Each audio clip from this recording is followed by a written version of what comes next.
Halo Besti, balik lagi sama gue Bagus Kuncoro. Nah, di sini kita akan bahas mitos-mitos tentang kacamata. Mungkin mitos-mitos ini udah sering familiar banget ya kamu dengar di sekeliling kamu atau teman kamu sering ngomong ini. Segala macam ya. Nah, mungkin itu nih yang akan kita bahas kali ini ya. Jadi langsung aja masuk ke mitos yang pertama. Nah, tapi sebelum itu gue bakal ngajak kalian untuk subscribe channel ini nih supaya tidak ketinggalan konten-konten menarik atau mitos-mitos atau fakta-fakta lainnya. Nah, mitos yang pertama yang sering kalian dengar adalah kalian tertular minus dengan memakai kacamata teman kalian.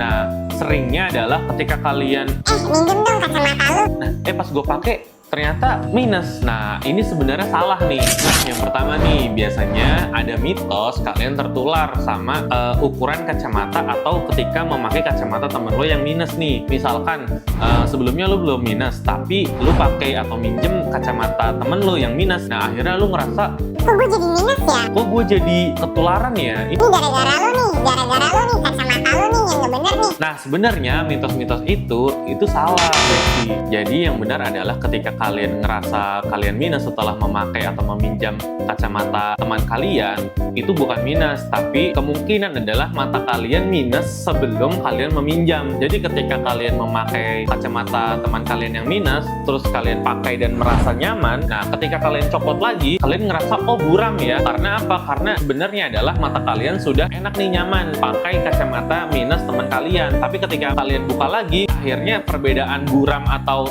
tidak buramnya itu sangat jelas terasa. Nah, jadinya itulah yang menyebabkan kalian merasa, kayaknya gue ketularan minus nih, padahal tidak. Karena kemungkinan mata kalian sudah minus terlebih dahulu. Karena banyak banget yang tidak peduli dengan kesehatan mata dan tidak pernah mengukur apakah matanya minus atau tidak sebelumnya. Nah, mitos yang kedua adalah, nah, semua kacamata hitam itu bisa melindungi dari sinar UV. Nah, itu mitos ya guys.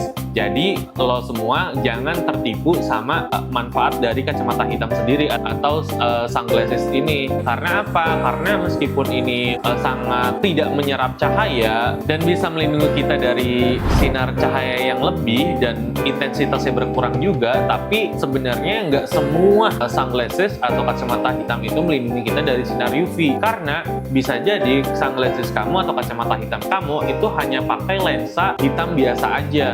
Jadi ketika mungkin pemakaian dalam waktu berapa jam atau berapa lama itu bisa tembus juga bahaya sinar UV ke mata kalian. Tapi ada juga kacamata hitam yang dilindungi atau dilapisi oleh lensa yang anti sinar UV. Nah, jadi nggak semuanya ya kacamata hitam itu memiliki lensa anti UV. Nah, jadi kalian pilih-pilih kacamata hitam kalian. Nah, pastiin juga kacamata sunglasses lo atau kacamata hitam itu punya spesifikasi UV 400 di label atau di spesifikasi kacamatanya.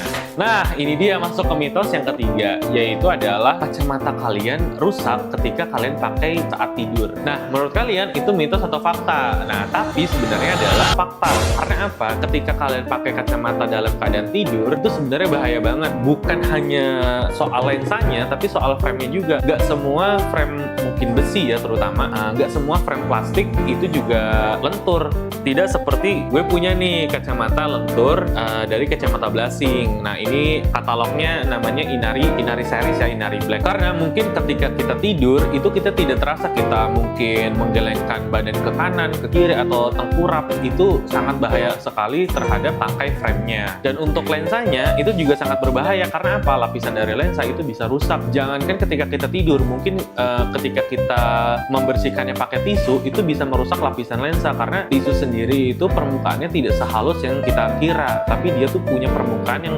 lumayan kasar. Oleh karena itu kita menganjurkan lap atau membersihkan kacamata itu pakai lap microfiber. Nah, apalagi kalau kita pakai tidur itu bisa kena spray, kena bantal, mungkin kena material yang lebih kasar daripada tisu. Jadi mungkin lapisan lensa kamu, apalagi mungkin kamu yang punya lensa sedikit mahal, itu bisa banget tuh merugiin kamu dan bikin kamu cepet ganti kacamata. Dan ini nih yang keempat dan yang paling terakhir, yaitu pernyataan tentang mata minus itu bisa sembuh nggak kalau kita makan wortel. Nah, ini sering banget kan topik yang sering kita bahas mungkin di sekitar teman-teman kita atau lingkungan kita. Bisa nggak sih kalau kita makan wortel sekebun atau sewadah gede ember itu bisa nggak sih sembuh? Nah, ternyata nggak bisa guys. Ternyata mau kita sebanyak apapun makan wortel itu mata kita tetap minus. Nah, walaupun sebenarnya wortel itu memiliki khasiat yang bagus ya, terutama pada vitamin A-nya yang melimpah, tapi tetap aja guys, wortel itu nggak bisa yang namanya menjadi obat penyembuh mata minus. Nah, itu dia nih mitos dan fakta yang dari tadi kita udah bahas. Kira-kira menurut kalian mitos dan fakta apa lagi nih yang kira-kira belum dibahas dan mungkin terdengar familiar ya di sekeliling kalian? Bisa tulis di komen atau mungkin topik-topik lain yang kalian pengen bahas gitu. Jadi jangan lupa like dan tinggalin komen kira-kira mitos dan fakta apa dan konten apa yang kalian ingin bahas lagi. Mungkin dari gue segitu aja. Bye!